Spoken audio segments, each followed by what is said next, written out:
Women are absolutely obsessed with living the corporate 9 to 5 office job lifestyle. And they're bragging about their laptop jobs on TikTok. This is a new trend that they're hopping on and explaining all of the reasons why they adore their corporate jobs. Most of them don't have to do with the job itself. It's about the ritual of waking up in the morning for your work day, putting on a cute little outfit, doing your hair, walking to work, grabbing a little coffee, maybe a matcha, and, yapping with your coworkers when you're supposed to be working. Just like having time with the girlies. So this was a post that went viral on X yesterday, showing a couple of examples. One of them said, unpopular opinion, I love my 9 to 5 corporate job. I love getting dressed up every day in my corporate fits, going to a beautiful office, having my little meetings, being a valuable piece of my team, the stable income and benefits, yapping with my coworkers, and growing and learning every day. And the second one says, maybe I am brainwashed, but I genuinely love my corporate job. I'm helping people. I love my coworkers. I have the best manager, and I make $30K more than my previous job, which I was miserable at. I'm eating a Craig's cookie that my company catered after I just had a burrito bowl my company also catered because we get free lunch every day. It's literally a pizza party. Love it here. It's a pizza party every day, and everyone gets dressed up in their cute little corporate girly fits.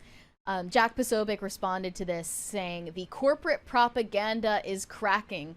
They're trying to convince themselves, but can't quite get there. Deep down, they know. I don't think that's right.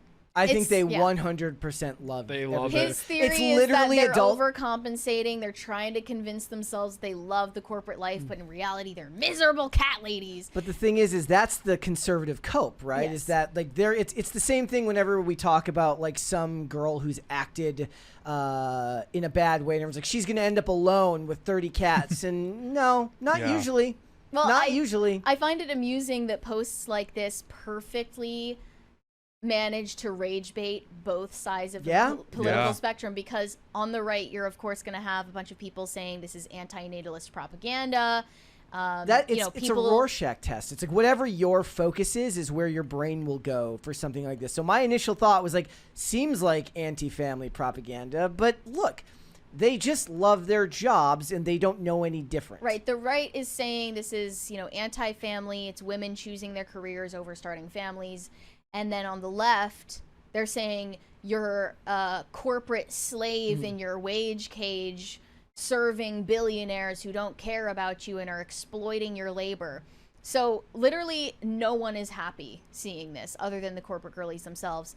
And there were comparisons drawn between employment and video games for women. It's all essentially like adult daycare. They're simulating video games in their own lives with fake tasks, fake rewards.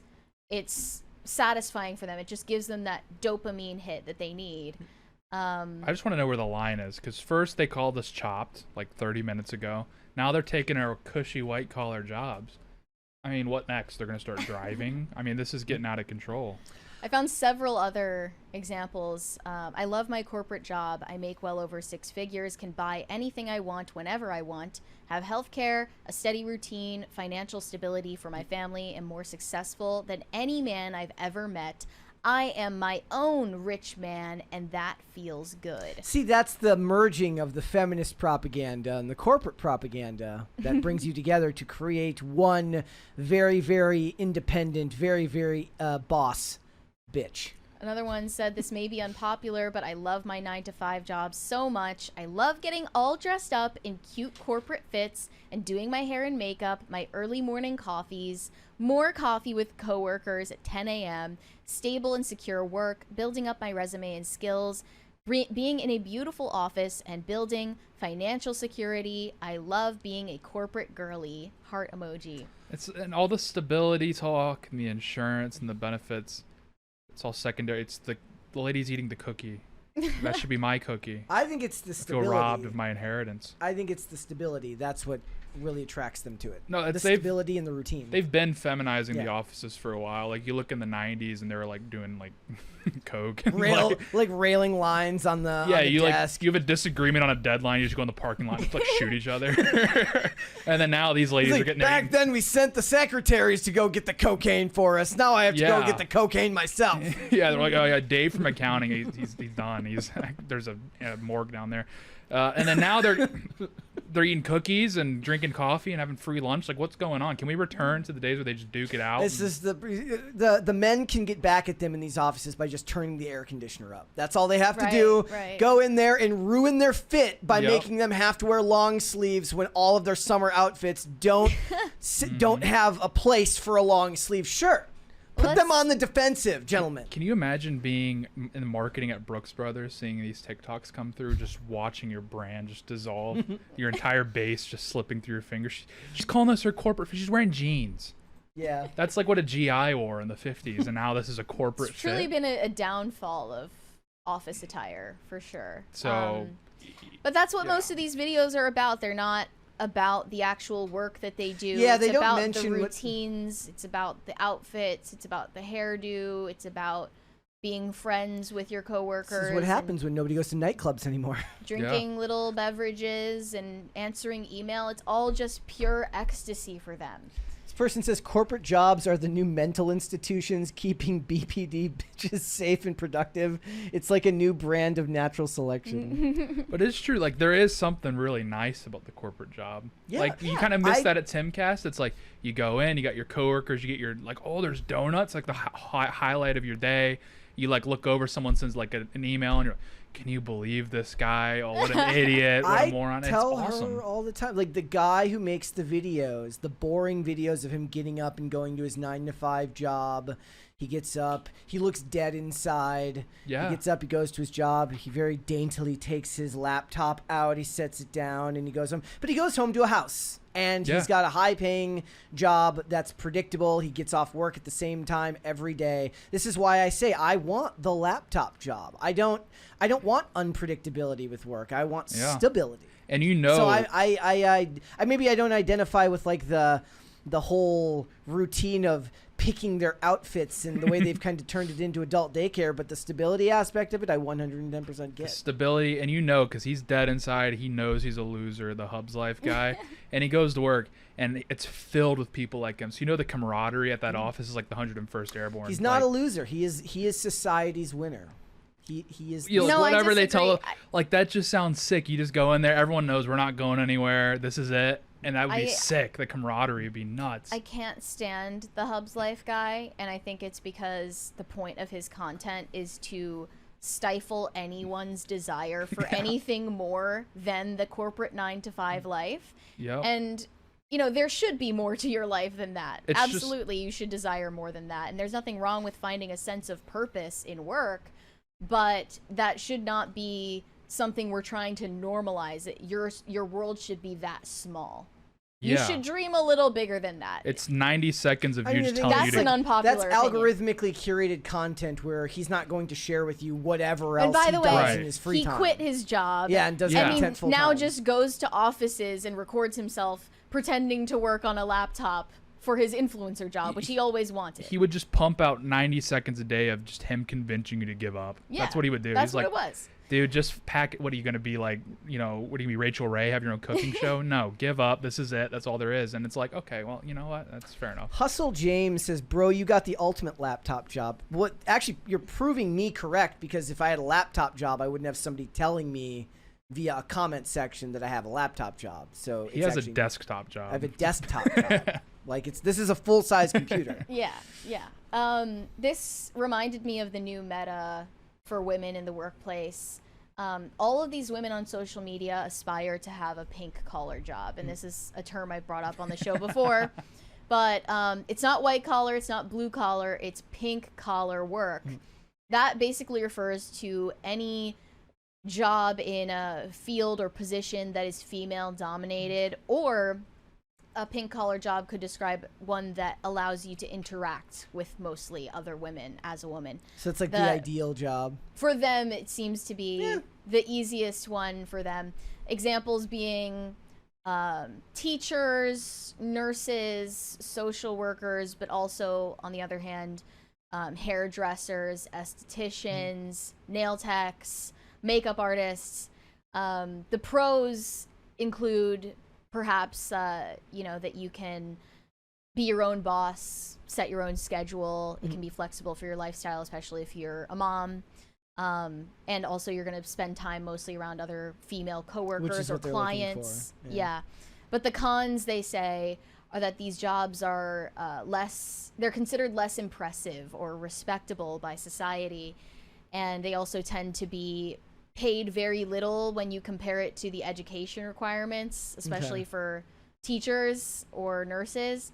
And also they mentioned that these are the types of jobs that are made into sexualized tropes, especially in the case of teachers and nurses. So there are downsides for sure. But the corporate job, the average corporate job, is kind of turning into a pink-collar job, even though it isn't in any of those fields, because the workplace is becoming female-dominated, academia is becoming female-dominated. So no matter where you work, it's kind of going to be a pink-collar job in the future. Kevin says 3 talking heads here talking down to the normal office worker. This is great. I think you're misunderstanding. Like, I'm actually saying that these women are 100% serious. I think they love their jobs, and I don't think that there's anything wrong with that. That's why I was pushing back on what Jack Posobiec was saying, which is that the conservative idea here is going to tell them that they're coping and that they want what they really want is a family. They want a big sourdough and run around in a wheat field. And the feminists are saying they're coping because they're, I guess it wouldn't be feminists, it would be like Marxists and leftists are saying you're coping because what you really, what you don't want to do is support the oligarchs who make billions of dollars, when really a lot of people, I don't think that there's anything wrong with having a job that doesn't have to be the most important part of your day and actually liking to go and do it. That's not a bad thing. Like, it isn't noble to go to a job that you hate, unless, of course, it's the only option to you. And even that's not necessarily nobility. It's just what life is for a lot of people, and that's okay. Like, it's not that deep a lot of the time, and I just think that people are going to deconstruct this to make it fit whatever narrative their political discourse is on their side. Yeah. And I wasn't talking down to office workers. I was talking down to Hub's Life. It's a big difference. Hub's Life specifically, who does second, not represent you. Whoever said that, I guarantee he makes more money than me. So. Yeah, that guy and that's the thing. Like, when I see that, like, I love the concept of having, and maybe it's kind of like in the refuse of your brain from like a previous time in America, where it's like your dad worked at the same place for like 40 years before he retired, and that's not really a thing anymore. People job hop. The idea of the person where company loyalty actually meant something is so far gone in this country that we're past that, right? But that's something that I think people still long for. The idea that your job wouldn't be the most important part of your day, but it was the most stable part of your day and led to better things for your life. And that's not wrong to want. Mm-hmm. No, I agree. And I think these women aren't lying, and they are happy. Yeah. Or at the very least, they're satisfied. They're content with this simulated environment where they're getting rewarded for performing fake tasks. That shouldn't be the end all be all, certainly. Yeah. But there's nothing wrong with finding purpose in that in some small way. Yeah. But, I think that women excel in these environments maybe more than men and don't end up having a midlife crisis over it for the same reason that they are excelling in academia right now compared to men. They're making up the majority of college campuses at this point, and they're earning more than men increasingly. And it's because they enjoy being given little tasks and having a very stable set routine. Not all of these office jobs are incredibly stressful, exhausting jobs. And there's nothing wrong with that. They make way better office workers because, like, with a woman, she's going to be punctual. She's going to show up on time. She's going to do her work. And with a man, like, once every 2 years, they're going to get in a shootout at a motel. That's just comes with the territory. We really lost the culture of long lunches, too. Yeah, you're just going to get hammered and then come back. Yeah, exactly. Yeah. Life is different now. So like that's now why they just get it catered to the office so that you can't leave your desk. that's why women are Sick. just make much better office employees, because men will go out in their lunch break and get hammered and get a dart thrown at their eye. And you know what it is like some efficiency expert came in and it's like, look, I know it's going to cost money, but if you cater lunch in every day, your productivity will skyrocket. Yeah. Look, they don't have to leave the office. They don't have to go outside to eat. Like, you keep them at their desk. They're working deceptive. from... Yeah. Yeah, Mike from HR is cuffed at a Red Robin right now. He has lunch. Thanks for watching. Listen to full episodes of Pop Culture Crisis on Spotify. Keep up with us on social media and make sure you subscribe and ring that bell so you never miss the show. Bye, guys.